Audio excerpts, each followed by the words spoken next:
For 50 years, Lily Tomlin didn't follow the rules, which made important people hate her. They tried to control her, so she sued NBC to get out of her laugh-in deal. She made fun of companies in public while other stars kept quiet to keep their jobs.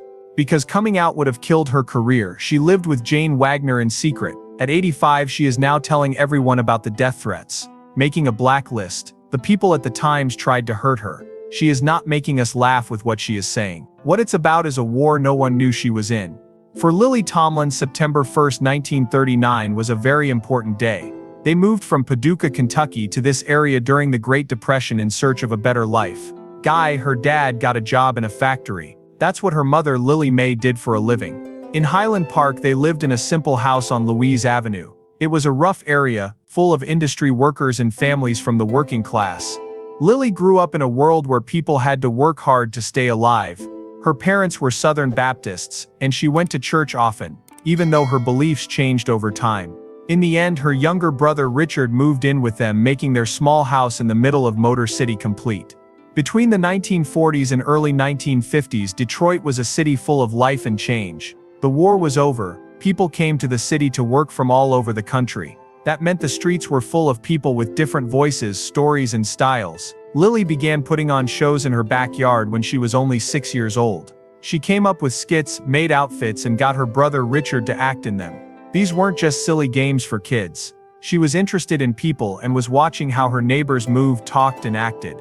From old women who talked about other people to tired factory workers, they all became players in her story. The unique mix of Midwest and Southern tones in the way people in Detroit spoke taught her a lot about voice, rhythm, and personality. The shows in her backyard were her first live show. It was 1953 when Lily got into Cass Technical High School. It wasn't easy to get in.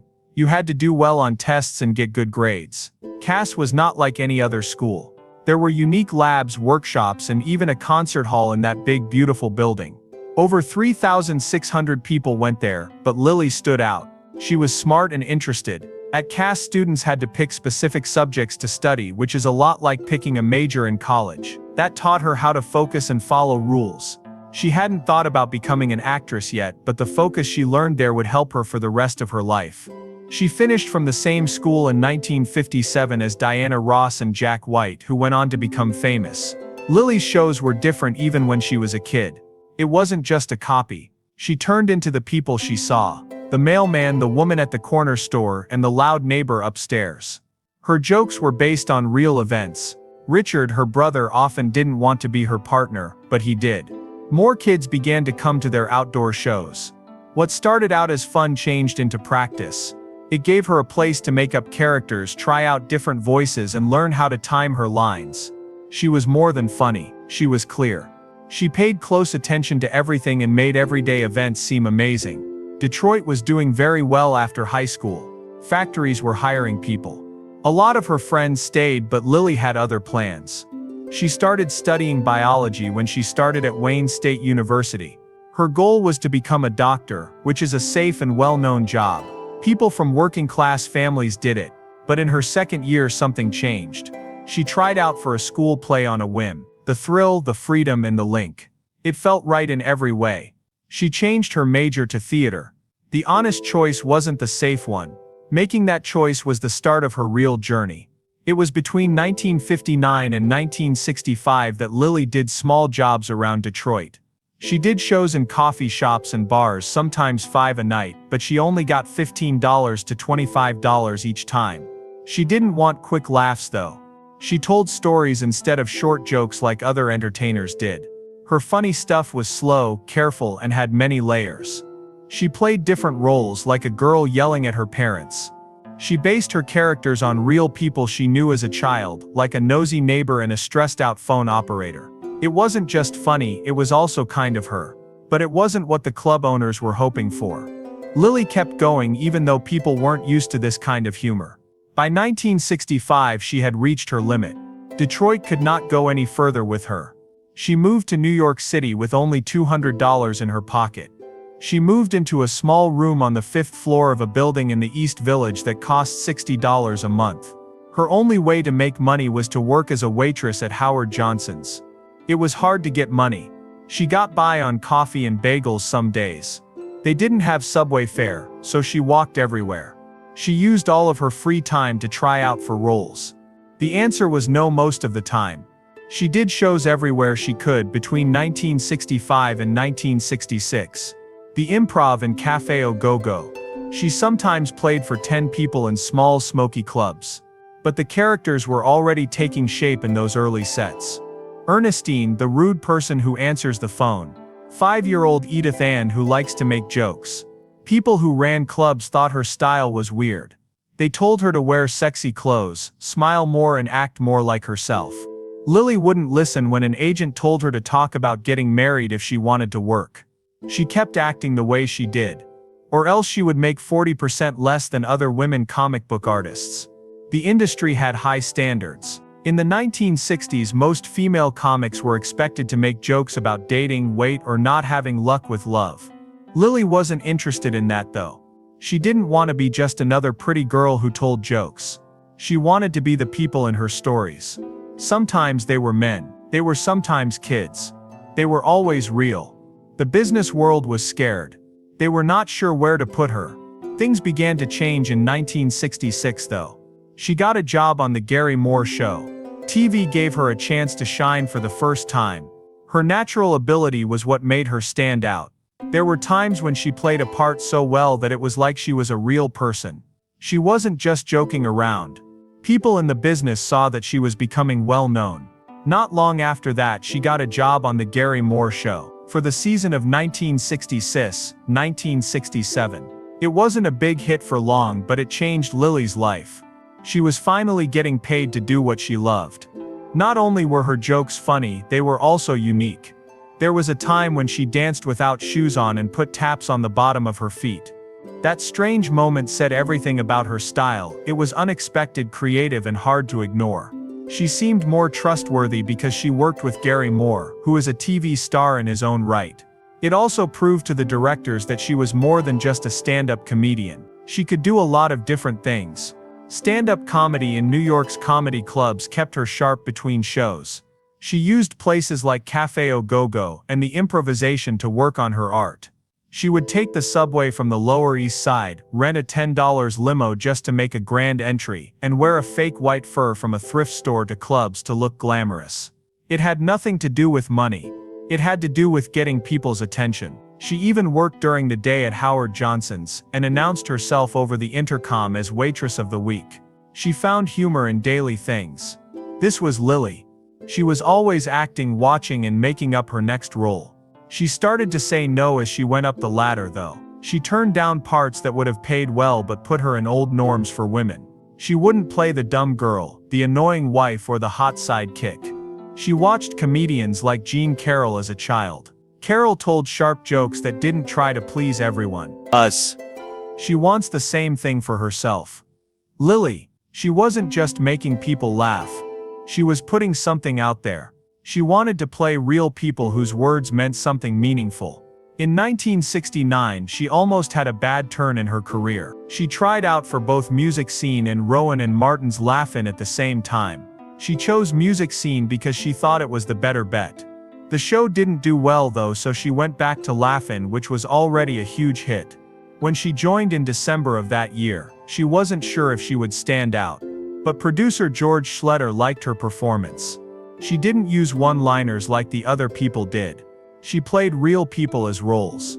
That's what made her go in. After that, Ernestine came along. No one thought a grumpy phone operator would take over the show, but when Lily gave Ernestine her snort, her pinched face, and her cutting humor, the crowd went crazy. One ringy dingy, two ringy dingy became popular overnight. She didn't just make fun of the phone company. She really dragged it.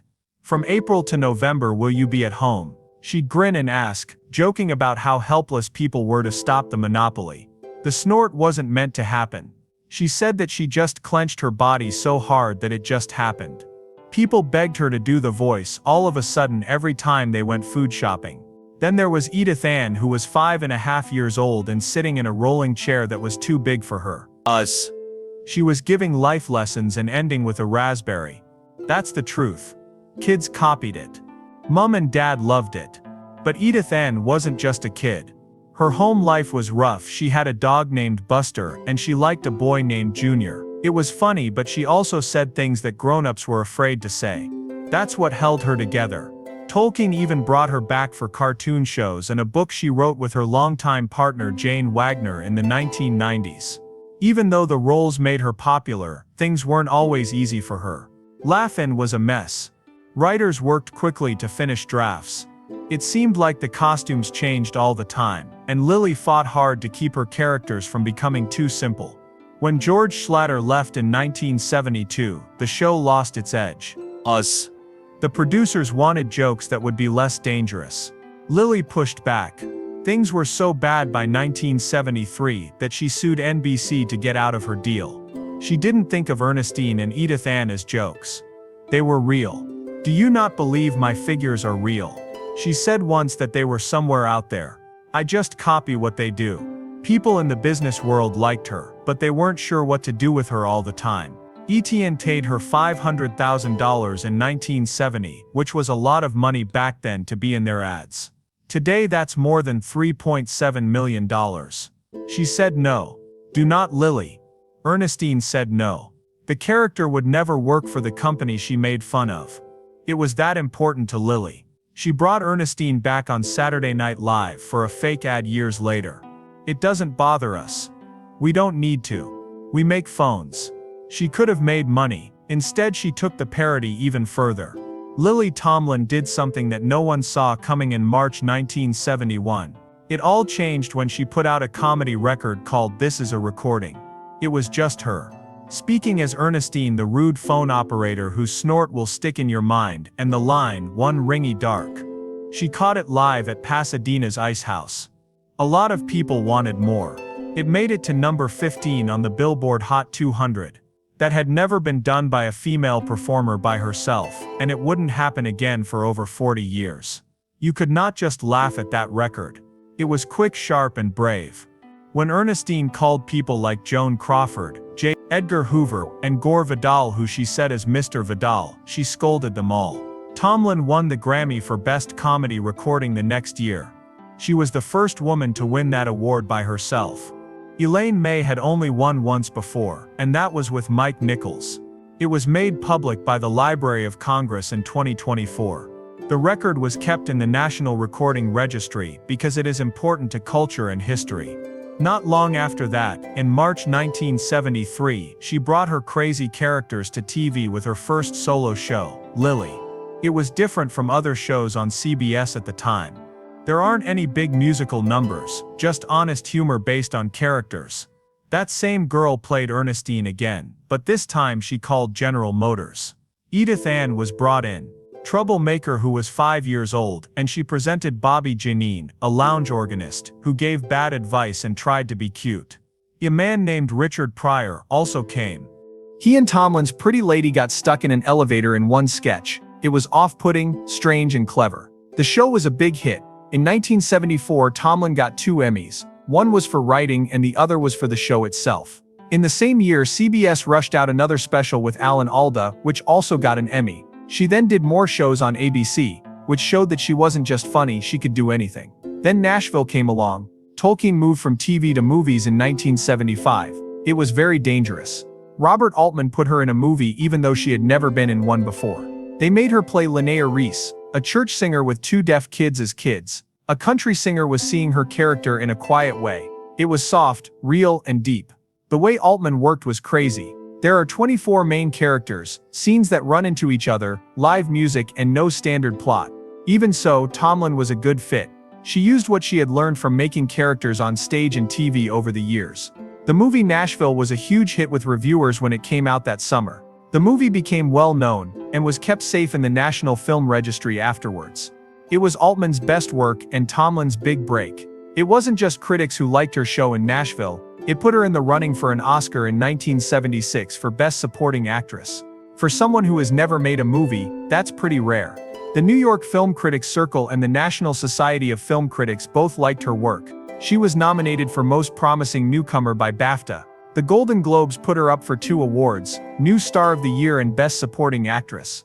At the same time, Nashville was up for 5 Academy Awards including Best Picture. One of those Oscars went to Keith Carradine's song, I'm Easy, which he sings while trying to get Tomlin's character to like him. It wasn't a chance that she did well. It was the beginning of a busy playing career.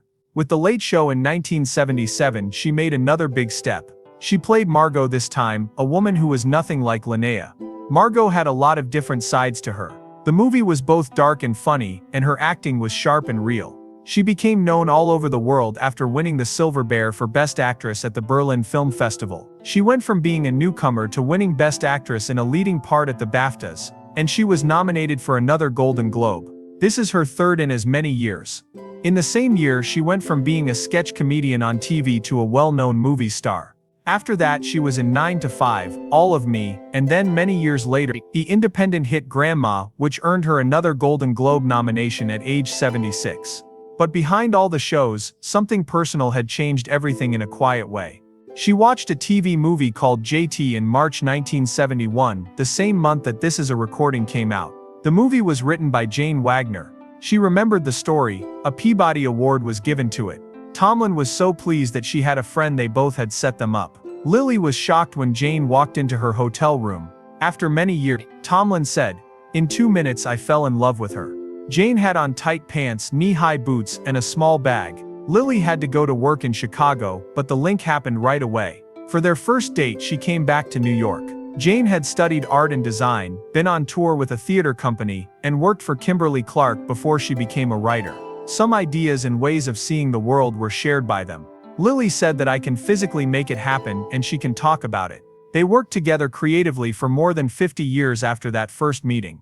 After that, they really did start working together on Tomlin's second comedy record right away. The song was made at the Ice House again, and it came out in 1972. Tomlin played Edith Ann, who was 5.5 years old this time. Edith told stories about her toes, her neighbor, her school, and everything else. Jane wrote it with her. Along with them, Jim Abel, Chet Dowling, and Betty Barry also wrote something. It made it to number 41 on the Billboard lists, and was nominated for another Grammy. The album was the third best-selling comedy record by a woman at the time. There were 20 minutes of pure Edith Ann madness on each side of the record. It was both stupid and smart, and it made their working partnership stronger. Tomlin was a big star by 1975. Time magazine thought she would look great on the cover that same year, but there was a catch. They told her to be honest about being a lesbian and she would get what she wanted. She told her agent, "I'm not going to play their game," which meant she said no. You could lose your job if you were out in 1975. Wagner and Tomlin lived together, but they didn't tell anyone. She didn't want her sexuality to be in the news. She later said, "I wanted to be recognized for my work." She was afraid of what her conservative mother in the South would think. She said that she would have died. Tomlin did make it to the cover of Time in 1977, after 2 years. They didn't talk about her personal life though. Tomlin and Wagner raised the level of their work from 1977 to 1984. They began to mix philosophy, satire, and social criticism with comedy. After working on Showing Up Every Night, they moved on to bigger things. They showed the search for signs of intelligent life in the universe for the first time in 1985. The author is Wagner. Tomlin did the work. She played 12 different roles, and all of them were real and intense. It was called Samuel Beckett Crossed with Thornton Wilder. It got great reviews. It got honors. It wasn't just a show, it showed what kind of person they were and how they saw the world. They also won more Emmys for their work during this time. Thomas L. Mann once said that Jane's writing was both humorous and tender, combining comedy and slapstick with deep meaning. They showed that comedy could be strong by working together. It might really say something. In 1980, Lily Tomlin stole the show in 9 to 5, where she played Violet Newstead, a single mother of 4 who had trained her male boss for 12 years but was not promoted because of sexism. The movie with Dolly Parton and Jane Fonda wasn't just funny, it was an important time in history. People loved the idea of overthrowing a tyrant at work. It became one of the biggest hits of the year and made Tomlin a star because he could make serious problems seem funny. She had won a special Tony Award and been on the cover of Time magazine only 3 years before. Now everyone knew her name. After a year, she was in The Incredible Shrinking Woman. She didn't just carry the picture this time. She played 3 different people. The movie, which was written by her partner Jane Wagner, made fun of consumer society and the dangers that are hidden in everyday items. Tomlin played Pat Kramer, a woman from the suburbs who starts to shrink after using drugs she found in her own home. A can of air freshener exploding in her car is one of the most remembered scenes because it shows how bad things are going to get. It wasn't as big as 9 to 5, but it showed that Tomlin was brave because she led a sci-fi comedy even though the odds weren't good. She was back with All of Me by 1984. A very creative comedy with Steve Martin. It got great reviews. The audiences did too. Tomlin played Edwina Cutwater, an heiress who is dying and whose soul ends up in Martin's body by chance. There was electricity between them. It became a classic thanks to Martin's physical comedy and Tomlin's great timing. You could feel her in every move Martin made, even when she wasn't on screen. It was funny, quick, and smart all at the same time. What a screwball comedy should have been. Then Tomlin took things to a whole new level in 1985. She went back to Broadway with another Jane Wagner play, The Search for Signs of Intelligent Life in the Universe. In a 117-minute show, Tomlin played 12 different parts while wearing only black pants and a white blouse. She switched roles without missing a beat. There was a wild teen, a rich woman who had lost her love, and even 3 women who used to be feminists. Their stories slowly came together. In the middle, a bag lady named Trudy was talking to strangers about people. It was funny, strange, and down to earth. The critics were shocked. The show was put on 391 times. She won the Tony Award for Best Actress the next year. It wasn't just any award though, it was an award for changing what a solo show could be. The play was called the most daring comedy on Broadway by the New York Times. Not only did she act, but she also questioned the system, gave voice to people who weren't heard, and mixed comedy and social analysis in a way that no one else had. She became known for her activism when she was in the 1993 HBO movie, And the Band Played On, which was about the AIDS disaster. After Whoopi Goldberg got sick, she only had a few days to get ready. Tomlin played Dr. Selma Dritz, who is a real-life health official from San Francisco. When Tomlin was around stars like Richard Gere and Ian McKellen, he stood out. She made the screen feel really important. Afterwards, she talked about how shocked she was by how competitive scientists were during the AIDS crisis. She said that people were ready to give up anything for that ego. For Short Cuts, she joined director Robert Altman that same year. The movie was over 3 hours long and had 22 key characters. Tomlin played Doreen Pigott, a tired waitress who was married to Tom Waits' drunk car driver. In a memorable scene, her car hits a boy, which starts a chain of events that span the movie's many plots. The freedom Altman gave his players made Tomlin love it. She once said that he was like a mix of Hemingway and Hunter Thompson. The movie made only $6.1 million, even though it cost $12 million to make, but critics loved it. After more than 10 years, Tomlin came back with I Heart Huckabees in 2004. She played Vivian Jaffe, a detective who helps people figure out what their lives are all about. She looked into the idea of global interconnectivity with Dustin Hoffman. It was crazy. It is intellectual and very strange. Some people did not like it. There is a cult following for this movie, especially among college students, even though Rotten Tomatoes only gave it 70%. Tomlin did well in scenes that went from crazy comedic chaos to deep philosophical thought. She worked with Altman again for one last time on A Prairie Home Companion in 2006.